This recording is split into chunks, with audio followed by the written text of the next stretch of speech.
الحمدللہ والصلاة والسلام علی سیدنا رسول اللہ وعلی آلہ واصحابہ ومن والاه. بسم اللہ الرحمن الرحیم. الاسرۃ فی القرآن الکریم. الاسرۃ فی القرآن الکریم. قرآن شریف میں خاندان، مطلب قرآن شریف میں خاندان کا مقام و مرتبہ. اس طریقے کا سبق پیچھے بھی گزر چکا ہے نا، دعائم الاسرہ گزرا تھا. تو تقریباً یہ بھی اسی سے ملتا جلتا ہے. تو اس میں بتائیں گے کہ خاندان کی اہمیت معاشرے میں کیا ہے اور خاندان کی بنیاد کس پر رکھی گئی ہے. اسی طریقے سے شوہر بیوی، مرد اور عورت کا کیا رول ہے. اسی طریقے سے اور بھی دیگر چیزیں بیان کی گئی ہیں. اگر شوہر بیوی میں لڑائی ہو جائے، جھگڑا ہو جائے، تو اب کیا کیا جانا چاہیے. اسی طریقے سے بچوں کو، اولاد کو کیسی تربیت دینی چاہیے، اس کا بیان ہے. اسی طریقے سے والدین کے ساتھ کیسا سلوک کرنا چاہیے. اور پھر اسی کے بعد جو ہے وراثت کا معاملہ ہے. اسی طریقے سے انصاف ہے، عدل و انصاف وغیرہ، فضول و خرچی وغیرہ، ان سب کے بارے میں بتایا گیا اس سبق میں. تو بہرحال الاسرۃ فی القرآن الکریم. الاسرہ جمع اسر، اس کی جمع کیا آتی ہے؟ اسر. الاسرۃ ہی اللبنۃ الاولی فی بناء المجتمع ولقد بناها القرآن الكريم على الزواج واعتبره نعمة من نعم الله على الإنسان. فقال تعالى ومن آياته أن خلق لكم من أنفسكم أزواجا لتسكنوا إليها وجعل بينكم مودة ورحمة. خاندان وہ پہلی اینٹ ہے معاشرے کی عمارت میں، اور قرآن شریف نے اس کی تعمیر کی ہے علی الزواج، شادی پر. وَاعْتَبَرَهُ نِعْمَةً مِّن نِّعَمِ اللَّهِ عَلَى الْإِنسَانِ، اور اس کو شمار کیا ہے ایک نعمت اللہ کی نعمتوں میں سے انسان پر، چنانچہ فرمایا. صحیح ہے. مفردات دیکھ لیجئے. الاسرۃ جمع اسر، اللبنۃ اینٹ، جمع تھی اس کی لبن اور لبنات. جمع کیا ہے؟ لبن اور لبنات. الاولی، یہ اس کی صفت ہے لبنہ کی. لبنہ مؤنث ہے تو الاولی اول کا مؤنث کیا ہے؟ الاولی ہے نا. الاول مذکر ہے اور اسی کا مؤنث کیا ہے؟ الاولی. بناء المجتمع، بنا ایک ہوتا ہے بنا، ایک ہوتا ہے بنا. بنا وہ فعل ہے جیسے اگلے جملے میں آ رہا ہے نا، لقد بنا القرآن. وہ بنا یبنی وہ فعل ہے، اور یہ بنا یہ اسم ہے. سمجھ بات؟ یہ اسم ہے. علامت اسم کیا، کیسے پہچانیں گے آپ کہ اسم ہے یہ فعل ہے؟ ہاں، کیونکہ ابتداء داخل ہے. تو بنا یہ اسم ہے اور اس کی جمع کیا آتی ہے؟ ابنیہ. اس کی جمع کیا آتی ہے؟ ابنیہ. ابنیہ جیسے افعلہ، ابنیۃ جمع ہے، عمارتیں. المجتمع یہ تو بارہا آپ پڑھ چکی ہے، جمع کیا ہے اس کی؟ مجتمعات، معاشرے. بنا یبنی، واضح ہے یہ بھی. بنا یبنی، ضرب یضرب، بنا یبنی. تعلیل ہوئی ہے؟ تعلیل ہوئی نہیں ہوئی؟ بنا ضرب، بنا ضرب وزن پر ہے کچھ؟ بنایا ضرب، اب دیکھو ٹھیک ہے نا. بنا بنایا ضرب، تو یا متعلق ماقام مفتوح یاہو کس وجہ الف سے. اسی طرح یا بنیو یا دریبو، تو کیا کیے؟ یا پر دم دشوار رکھے اس کو گرا دیے، یعنی یا کو ساکن کر دیے، تو کیا ہوا؟ یا بنی. چلیے تو وَلَقَدْ بَنَاهَا الْقُرْآنُ الْكَرِيمُ عَلَى الزَّوَاجِ، شادی. وَاعْتَبَرَهُ، وَاعْتَبَرَ يَعْتَبِرُ اعتبار، باب افتعال سے ہے. نعمتاً، نعم، دونوں واحد اور جمع ایک ہی جملے میں آ گئی. نعمہ واحد ہے اور نعم جمع ہے، نعمت. الانسان، انسان کیا ہے؟ اسم کیا ہے؟ جمع واحد ہے، واحد ہے اور جمع جمع سے اس میں جمع ہے، اس میں جمع ہے. خاندان وہ پہلی اینٹ ہے معاشرے کی عمارت میں، اور قرآن شریف نے اس یعنی اس کی اب بناہ میں جو ہا ضمیر ہے یہ لوٹی کدھر؟ خاندان کی طرف. اور قرآن شریف نے اس کی عمارت، اس کی تعمیر کی عالت زواجی، شادی پر، نکاح پر. وَاعْتَبَرَهُ نعمت من نعم اللہ الانسان، اور اس کو اللہ کی نعمتوں میں سے ایک نعمت شمار کیا، چنانچہ فرمایا وَمِنْ آیَاتِهِ، اور اس کی نشانیوں میں سے، اس کی نشانیوں میں سے یہ ہے ان خلق لکم من انفسکم ازواجا لتسکنوا الیہا، کہ اس نے تمہارے لیے تمہیں میں سے جوڑے بنائے تاکہ تم ان سے سکون حاصل کرو، وجعل بینکم مودۃ ورحمہ، اور اس نے تمہارے درمیان مودت اور رحمت پیدا فرمائی، محبت اور رحمت رکھی، پیدا فرمائی۔ تو آیتن کی جمع ہے خالقہ یخلق، انفس جمع ہے نفس کی، ازواج زوج کی جمع ہے جوڑے، لتسکنو سکنا یسکنو لتسکنو، جعل یجعل، مودۃ و رحمت دونوں مصدر ہیں، مودت مانے محبت اور رحمتن رحمت۔ تو میں نے مودت اور محبت کے درمیان فرق بتایا تھا، یاد ہوگا ابھی تک، یاد ہے کہ نہیں ہے؟ مودت میں شدت ہوتی ہے محبت کے مقابل، ہے نا؟ مودت کہتے ہیں کہ جس کے بغیر انسان جی نہ سکے، اور محبت میں ایسا نہیں ہوتا ہے، محبت میں ایسا نہیں ہوتا ہے، اگر اس کو وہ چیز نہ ملے تو وہ زندہ رہ سکتا ہے، لیکن مودت میں ایسا نہیں ہوتا ہے۔ بہرحال میں نے مثالیں بھی دی تھی آپ لوگوں کو۔ وَمِنْ آیَاتِهِ، اور اس کی نشانیوں میں سے ہے کہ اس نے تمہارے لیے تمہیں میں سے جوڑے بنائے تاکہ تم اس سے سکون حاصل کرو، اور اس نے تمہارے درمیان مودت اور رحمت کو رکھا، مودت محبت اور رحمت پیدا فرمائی۔ یہی وجہ ہے کہ جب شادی ہوتی ہے تو شادی سے پہلے ایک دوسرے کو نہیں جان رہے ہوتے ہیں، لڑکی کہیں کی لڑکا کہیں کا، لیکن جب شادی ہو جاتی ہے تو اتنی محبت ہو جاتی ہے کہ وہ ایک دوسرے کے بغیر جو ہے رہ بھی نہیں سکتے، سکون نہیں ملتا ہے، پھر ان کو جب تک ایک ساتھ نہ رہیں سکون نہیں ملتا۔ تو یہ سب من جانب اللہ ہے کہ اللہ رب العزت نے جو ہے اللہ رب العزت دونوں کے دلوں میں ایک دوسرے کی محبت ڈال دیتا ہے نا؟ ارے کہاں کا لڑکا کہاں کی لڑکی، کبھی ملاقات کبھی بات نہیں ہوتی ہے، لیکن وہی جو ہے ایک عہد و پیمان کے بعد، نکاح کے بعد جو ہے اتنے گھل مل جاتے ہیں کہ پھر کبھی جدا ہونا گوارا بھی نہیں کرتے۔ وہ الگ بات ہے، کچھ جو ہے الگ ہو جاتے ہیں، ورنہ تو اکثر جو ہے ایک دوسرے کے لیے ہمیشہ ہر چیز میں جو ہے وہ تیار رہتے ہیں۔ بہرحال آگے دیکھیے وجعل للرجل حق القیادۃ وتوجیہ الاسرۃ الرجال قوامون علی النساء بما فضل اللہ بعضهم علی بعض وبما انفقوا من اموالهم۔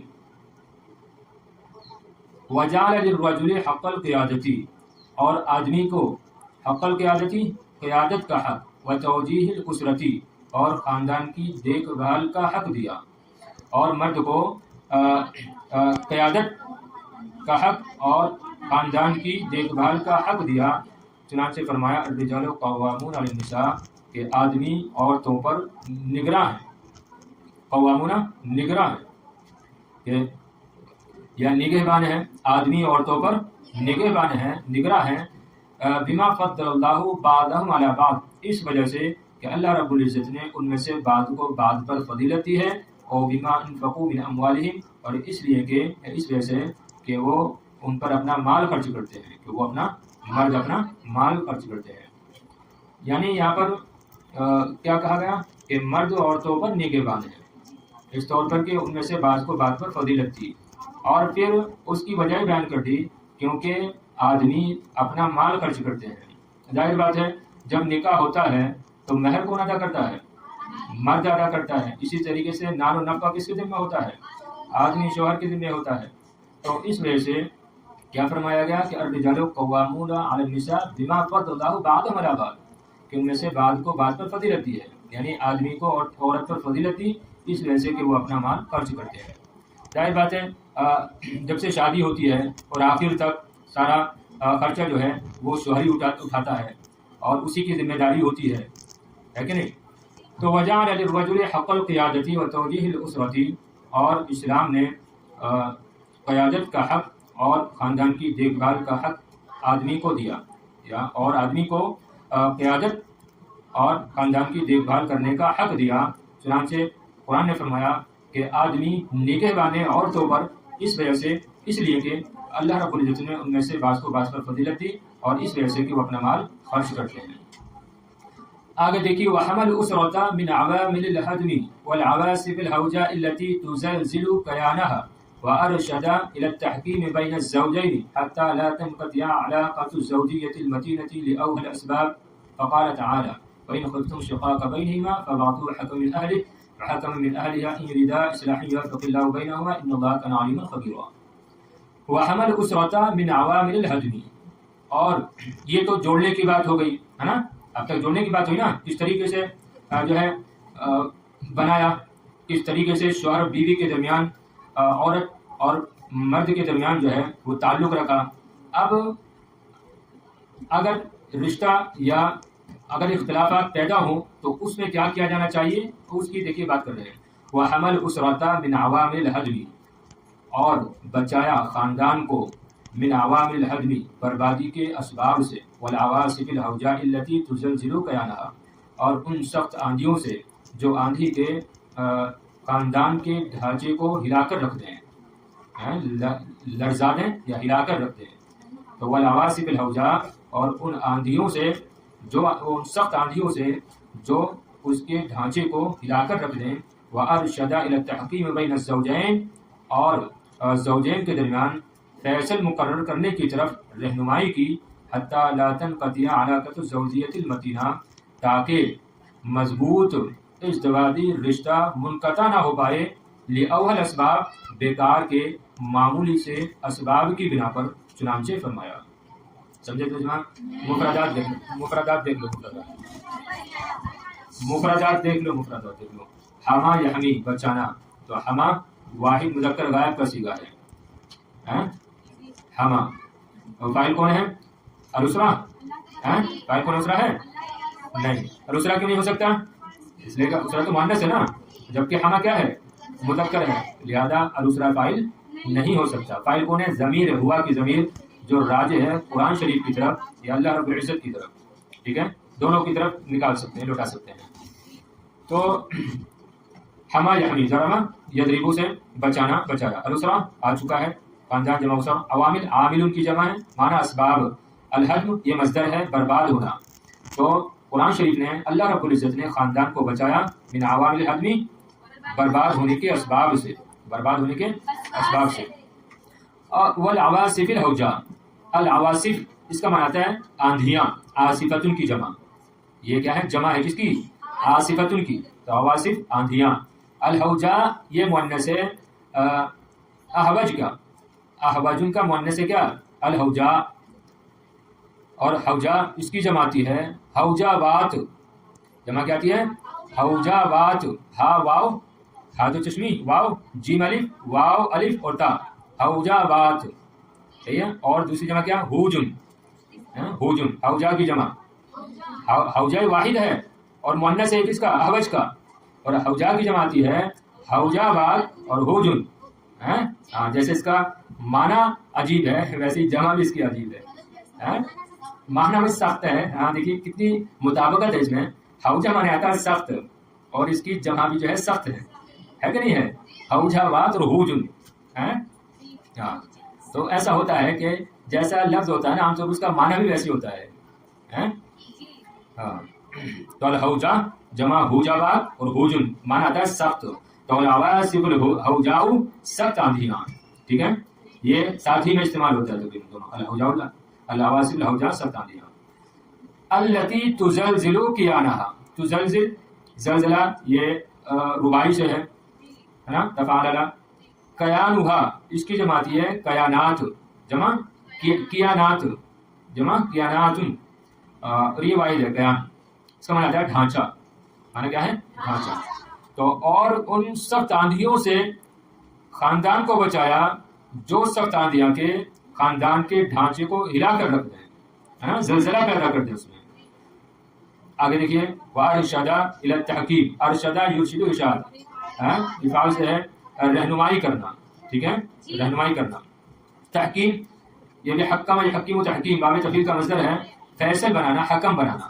فیصل مقرر کرنا یا بنانا، حکم بنانا. ارے بڑے کاف سے نہیں، چھوٹے کاف سے. حکم مطلب حکم سمجھتے ہیں نا، یعنی جو بیچ میں آ کر فیصلہ کراتا ہے. جیسے 1 اور 3 نمبر میں لڑائی ہو جائے اب بیچ میں سے 2 نمبر آئے اور وہ دونوں کے درمیان فیصلہ کرا دے تو اس کو کیا کہیں گے؟ حکم اور فیصل. بین الزوجین، زوجین تسنیہ ہے. تنقطع انقطاع باب انفعال ہے.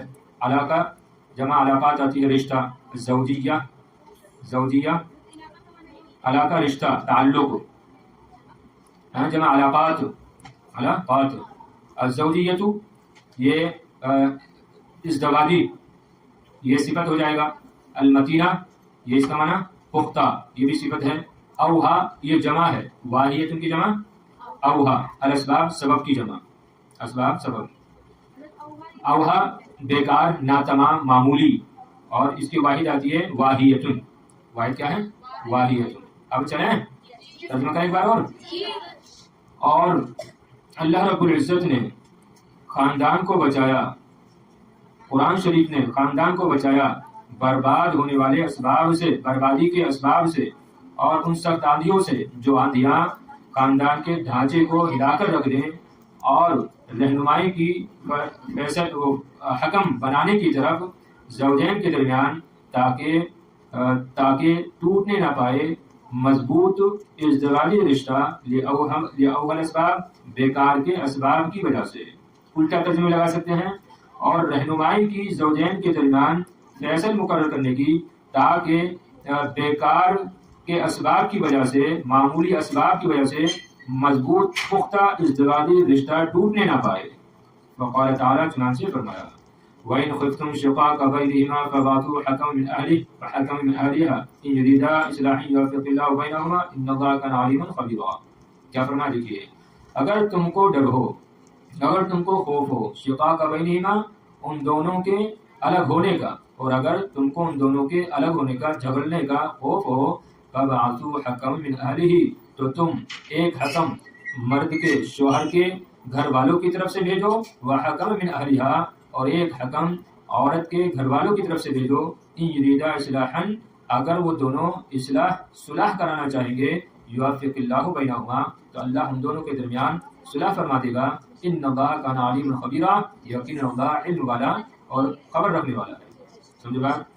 تو اور اگر تم کو ان دونوں کے درمیان، شوہر بیوی کے درمیان الگ ہونے کا، جھگڑنے کا اندیشہ ہو، خوف ہو، فبعثوا ارسلوا تو تم بھیجو حکم من اہلہ شوہر کے گھر والوں کی طرف سے ایک حکم، ایک فیصل، ایک منصف، اور شوہر کے گھر والوں کی طرف سے ایک منصف، ایک حکم. اگر وہ دونوں صلح کرانا چاہیں گے تو کیا ہوگا؟ یوفق اللہ بینہما اللہ رب العزت ان دونوں کے درمیان صلح کی توفیق عطا فرما دے گا. ان اللہ کان علیما خبیرا یقینا اللہ علم والا اور خبر رکھنے والا ہے. آگے چلیں تھوڑا سا اور دیکھ لو، 2 سطر بس. وقد شرع الطلاق اذا لم يتفق الزوجان في الطباع والاخلاق واستحالت بينهما استدامة الحياة الزوجية. قال تعالى الطلاق مرتان فامساك بمعروف او تسريح باحسان. اب دیکھیے کتنی اچھی بات کی ہے. اب جب شادی ہو گئی اور اختلافات بھی ہیں تو اختلافات کو ختم کرنے کا طریقہ بھی قرآن نے بتایا. دیکھ رہے ہیں نا ہر چیز کو کس طریقے سے ثابت کر رہے ہیں. عربی لوگوں کا انداز یہی ہوتا ہے، ان کی تقریر کا انداز بھی یہی ہوتا ہے اور ان کی تحریر کا بھی، کہ ہر چیز کو وہ قرآن سے ثابت کرتے ہیں. تو پہلے دیکھیے شادی کے بارے میں انہوں نے بیان کیا، اس کے بعد میں پھر اگر اختلاف ہو جائے شوہر بیوی کے درمیان تو کیا کرنا ہے، تو اس کو بھی جو ہے قرآن سے انہوں نے ثابت کیا کہ قرآن کیا کہہ رہا ہے کہ دونوں کے درمیان کیا کرو، دونوں کے درمیان منصف قائم کرو، ایک حکم مقرر کرو جو فیصلہ کرائے. اب اگر یہ بھی نہ ہو تو کیا کرنا چاہیے؟ تو دیکھیے اس بارے میں بھی قرآن شریف نے رہنمائی کی ہے. یعنی اگر دونوں میں جھگڑا ہو جائے شوہر بیوی میں اور صلح نہ ہو پائے تو اب کیا صورت رہ جاتی ہے؟ طلاق کی صورت رہ جاتی ہے. تو اگر نہیں مان رہے ہیں دونوں تو کیا طلاق لے لیں، ہے کہ نہیں؟ یہ لازم نہیں کیا ہے کہ نہیں چاہو مرو کٹو کچھ بھی ہو تم کو ساتھ میں رہنا ہے، ایسا نہیں ہے، ایسا نہیں ہے. طلاق لے سکتے ہو. وہی ہوتا ہے کبھی کبھی مزاج جو ہے بدل جاتے ہیں. شوہر چاہتا ہے کہ میری بیوی نماز پڑھے، روزے رکھے اور بن سبر کے رہے، جب میں گھر میں آؤں تو جو ہے اچھے سے پیش آئے، میری خدمت کرے.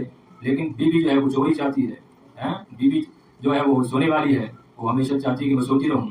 تو اب کیا گھر قائم رہ سکتا ہے؟ نہیں رہ سکتا ہے. تو بیوی کچھ چاہتی ہے، شوہر کچھ چاہتا ہے. شوہر کی عادت کچھ ہے، بیوی کی کچھ ہے. یا بیوی بڑی نیک ہے، پرہیزگار ہے، نیک ہے، اور وہ اپنے گھر کو بڑے اچھے سے لے کے چلنا چاہتی ہے. بچوں پر بھی جو ہے توجہ دیتی ہے، لیکن شوہر کی کوئی توجہ نہیں دیتا ہے، نہ کبھی نماز پڑھتا ہے، بلکہ شراب پیتا ہے، شرابی ہے، کبھی کہنا نہیں سنتا ہے اپنی بیوی کا. تو اب ایسی بیوی چاہے گی شوہر کے ساتھ رہنا؟ نہیں چاہے گی. تو اب جو ہے قرآن نے کیا کیا ہے؟ قرآن نے فیصلہ کر دیا کہ ایسے حالات ہو جائیں کہ دونوں ساتھ میں نہیں رہ سکتے تو آپس میں پھر وہ طلاق لے لیں. دیکھیے وہی بات ہے، وقت شرعت طلاق اذا لم يتفق الزوجان في اتباع والاخلاق. اور قرآن شریف نے طلاق کو مشروع قرار دیا جبکہ زوجین طبیعتوں اور اخلاق میں متفق نہ ہوں. واستحالت بینہما استدامت الحیات الزوجیہ، اور ان دونوں کے درمیان ازدواجی زندگی کو برقرار رکھنا محال ہو جائے تو کیا ہے؟ طلاق کو مشروع قرار دیا. سمجھ رہے بات؟ ہاں. لیکن اگر بلا وجہ کوئی طلاق عورت لے رہی ہے تو اس کی جو ہے بڑی وعید، بڑا سخت عذاب ہے ایسی عورت کے لیے جو بلا وجہ گھر کو اجاڑتی ہے. سمجھ رہے نا بات؟ طلاق کو جائز قرار دیا ہے، لیکن یہ مطلب نہیں ہے کہ ذرا سی معمولی چیز پر جو ہے آپ طلاق پر پہنچ جاؤ. اللہ رب العزت کے نزدیک حدیث قدسی میں ہے کہ سب سے زیادہ نزدیک پسندیدہ کیا ہے؟ طلاق ہے. یعنی حلال چیزوں میں سب سے زیادہ ناپسند اللہ رب العزت کے نزدیک طلاق ہے. تو آج جو بات بات پر طلاقیں ہو رہی ہیں وہ سب دین سے دوری ہے، کھیل سمجھ رکھا ہے. دیکھیے وقت شرعت طلاق مفردات واضح ہے نا. شرع یشرع الطلاق مصدر ہے، یتفق اتفاق باب افتعال سے ہے، زوجان یہ تثنیہ ہے، اتباع طبیعت جمع تبع، اخلاق خلق کی جمع ہے، استحالت یہ بھی استفعال واحد مؤنث غائب کا صیغہ ہے. استدامہ یہ مصدر ہے، استدامت مصدر استدامہ کا، اس کا معنی آتا ہے برقرار رکھنا، مستمر رکھنا، جاری رکھنا. الحیات الزوجیہ ازدواجی زندگی. دیکھیے اور قرآن شریف نے طلاق کو مشروع قرار دیا جبکہ زوجین طبیعتوں اور اخلاق میں متفق نہ ہوں اور ان کے درمیان، ان دونوں کے درمیان ازدواجی زندگی کو برقرار رکھنا محال ہو جائے. چنانچہ فرمایا الطلاق مرتان، کہ طلاق 2 مرتبہ ہے. طلاق رجعی 2 مرتبہ ہے. فإمساک بمعروف، پھر یا تو بھلائی کے ساتھ روک لینا ہے، اور تسلیم بإحسان یا اچھائی کے ساتھ چھوڑ دینا ہے. سمجھ رہے ہیں؟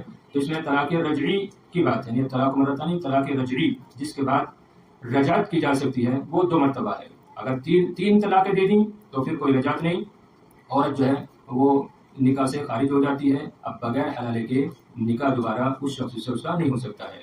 تو وہ طلاق جس میں رجعت کی جا سکتی ہے وہ 2 مرتبہ ہے. سمجھ رہے ہیں؟ چلیے تو طلاق 2 مرتبہ ہے، یا تو بھلائی کے ساتھ روک لینا ہے یا احسان کے ساتھ چھوڑ دینا. چلیے.